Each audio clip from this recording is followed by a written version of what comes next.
ಶ್ರಮ ಇರುತ್ತೆ ನಿಮ್ಮ ಆಶೀರ್ವಾದದಿಂದ. ಆಶೀರ್ವಾದ ಇರೋ ತನಕ ಯಾವ ಮೋದಿ ಸರ್ಕಾರ ಕೂಡ ಒಂದು ಏನು ನನಗೆ ಮಾಡ್ಲಿಕ್ಕೆ ಆಗೋದಿಲ್ಲ. ಒಂದು ಪಾಠ ಕಲಿಸ್ಬೇಕಂದ್ರೆ ನಾನು ಜೈಲಿಗೂ ಕೂಡ ಹೋಗಕ್ಕೆ ಹೊಡಿದ್ದೀನಿ. ನಾವೇನೇ ಮಾಡಿದ್ರು ಕೂಡ ಸಂವಿಧಾನದ ಚೌಕಟ್ಟಿನಲ್ಲಿ ಮಾಡಲು. ನೀವು ಫೋನ್ ನಲ್ಲಿ ನಾನು ಬೆದರಿಕೆ ಹಾಕಿ ಏನಾದ್ರೂ ಬೆದರಿಕೆ ಹಾಕಿ ನಾನು ಜಗ್ಗವನಲ್ಲ, ನಾನು ಬಗ್ಗವನಲ್ಲ. ನನ್ನ ಬಳಿ ಡಾಕ್ಟರ್ ಬಾಬಾ ಸಾಹೇಬ್ ಅಂಬೇಡ್ಕರ್ ಅವರ ಸಂವಿಧಾನ ಇದೆ, ಬಸವಣ್ಣನ ತತ್ವ ಇದೆ, ನಮ್ಮ ಕಮಕ್ನೂರವರು ಹೇಳದಂಗೆ ಅಂಬಿಗರ ಚೌಡಯ್ಯರ ಆಶೀರ್ವಾದ, ಕನಕನ ಆಶೀರ್ವಾದ ಇವೆಲ್ಲ ನಮ್ಮಲ್ಲೇ ಇದೆ. ಇವರೆಲ್ಲರೂ ಕೂಡ ಯಾರು ಏನ್ ಮಾಡೋಕ್ಕಾಗಲ್ಲ. ಇವ್ರ ಬಾಯಿನಲ್ಲಿ ಬಸವಣ್ಣನವರ ಹೆಸರು ಬರೋ ತನಕ ಇವ್ರಿಗೆ ಕಾಡ್ತೀನಿ ನಾನು. ಎಲ್ಲಿ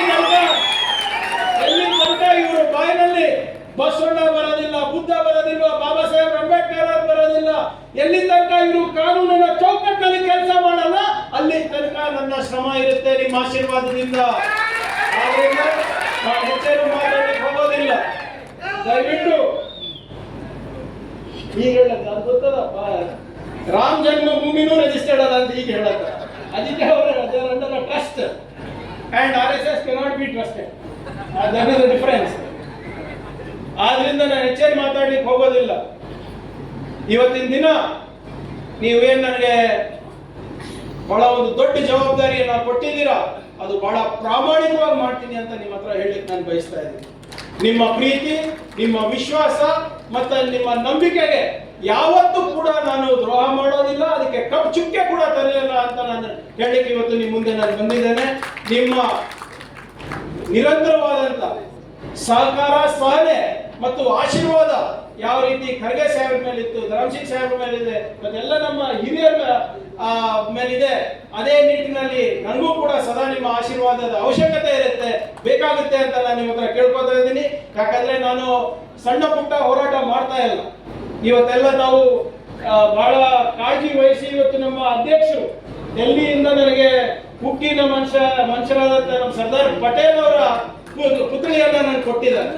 ಅವರು ಹೋಮ್ ಮಿನಿಸ್ಟರ್ ಇದ್ರು, RSS ಪ್ರಶ್ನೆ ಮಾಡಿದ್ರು, ನೀನು ಹೋಮ್ ಮಿನಿಸ್ಟರ್ ಇದೆಯಾ, ನೀನು ಕೂಡ ಸಂವಿಧಾನವನ್ನ ಕಾಪಾಡ್ತೀಯ ಅಂತ ನಿಟ್ಟಿನಲ್ಲಿ ಇವತ್ತು ನಮ್ಮ ವರಿಷ್ಠರು ನನಗೆ ಒಂದು ಆಶೀರ್ವಾದ ಮಾಡಿದರೆ.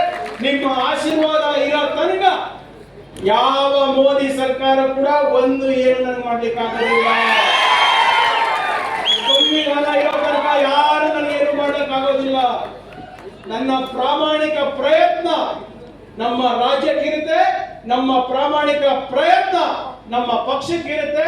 ಬುದ್ಧ ಬಸವ ಅಂಬೇಡ್ಕರ್ ಅವರ ತತ್ವ ಸಿದ್ಧಾಂತವನ್ನು ನಮ್ಮ ಸಮಾಜದಲ್ಲಿ ನಾವು ಅನುಷ್ಠಾನ ಮಾಡ್ತೀವಿ ಅಂತ ಏನು ನಾನು ಒಂದು ಪ್ರಮಾಣ ಮಾಡಿದ್ದೀನಿ, ಅದನ್ನ ನಾನು ಈಡೇರಿಸ್ತೀನಿ ಅಂತ ಹೇಳಕ್ಕೆ ನಾನು ಬಯಸ್ತಾ ಇದ್ದೀನಿ. ಸದಾ ನಿಮ್ಮ ಆಶೀರ್ವಾದ ನನ್ನ ಮೇಲೆ ಇರಲಿ ಅಂತ ನಾನು ಕೇಳ್ಕೊಳ್ಳುತ್ತಾ ನಾನು ಎರಡು ಮಾತು ಮುಗಿಸ್ತೀನಿ. ಜೈ ಹಿಂದ್, ಜೈ ಕರ್ನಾಟಕ, ಜೈ ಸಂವಿಧಾನ.